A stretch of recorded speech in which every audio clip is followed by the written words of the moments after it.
Hello guys, Slavo here. So in the previous tutorial I showed you how to create this carousel, and now I would like to build on that and show you how to hack Axure's rotated and moved interactions to make your prototypes more dry, right? So dry comes from coding and it means don't repeat yourself.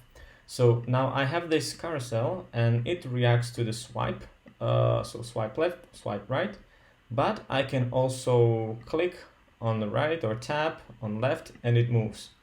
And the best thing is that I have this interaction, the sequence of action defined in only one place. So this is going to be a very quick tutorial, so let's get to it.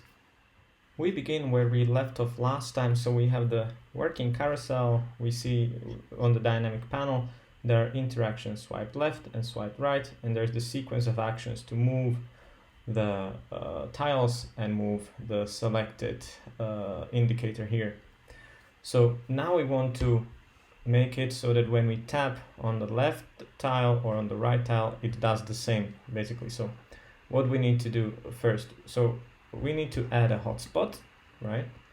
But not in the dynamic panel, but we get in the dynamic panel and we add a hotspot basically where the left tile is. Now the reason why we use hotspots and not right on those tiles, because it would be incredibly difficult to see which tile we are clicking. So we just sort of simulated, right? It's prototyping, so it's fine. So we add a hotspot here and we call it left,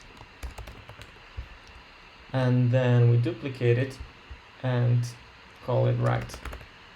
Now maybe the obvious thing to do would be to just copy, right? Because that's what you usually do when you do rapid prototyping, you copy things. So maybe you would go here and you would just copy this move action or this sequence of actions and you would paste it here on click.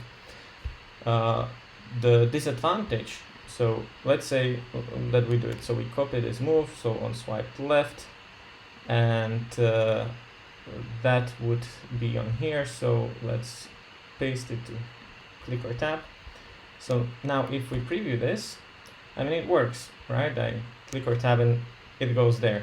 But the disadvantage of this approach is that, say now I don't want this to be 500 milliseconds, but I want this to be 1000 milliseconds because, for example, the animation is better or whatever, you know.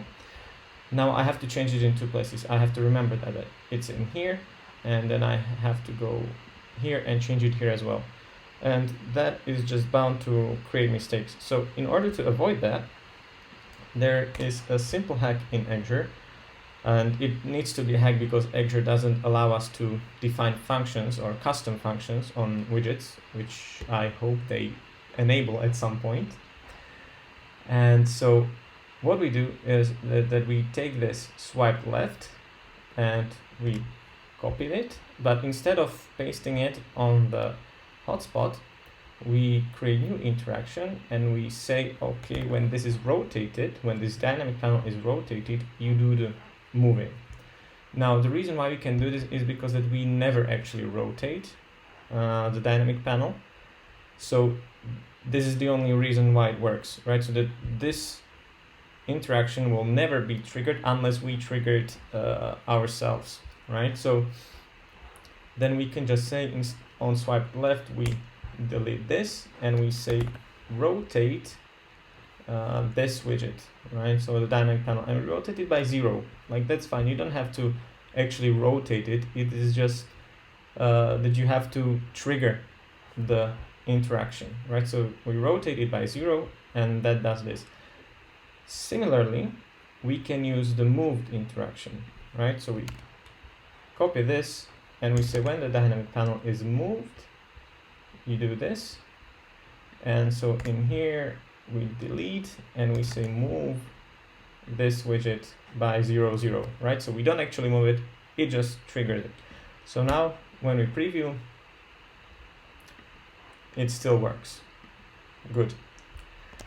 Now, what this enables us to do is that we can go to the hotspots and just do the same thing. So swipe left, so we want to rotate the dynamic panel, right? So that means that we go to this hotspot and we say, so okay, so when you are clicked or tapped, you rotate the dynamic panel, and similarly on the left, when this is clicked or tapped, you move the dynamic panel. And that's here. Okay, so now if we preview, this works fine, and I can also tap and it works. Now say I need to change the duration, as I mentioned. The only thing that I have to do is go to this one place and change it, and it will work the same whether I trigger it from the swiped action or whether I trigger it from the click. I might also have some other third place. For example, if this were on the desktop, there might be maybe a chevron, right? So you might have something like this on the left, on the right. So you might have even 3 places from where you can trigger the same sequence of actions. And every time that happens, consider whether you could use this sort of hack to save yourself some time in the future and avoid mistakes. Okay, so this was a pretty quick tutorial to this neat little hack that I actually use quite often, and I hope you found it helpful. In case you haven't seen the previous video, be sure to check that out. I also have a good video for making an advanced slider in Axure RP, so check either of those out. And if you liked it, hit the like button and let me know in the comments what you would like to see next. See you in the next one.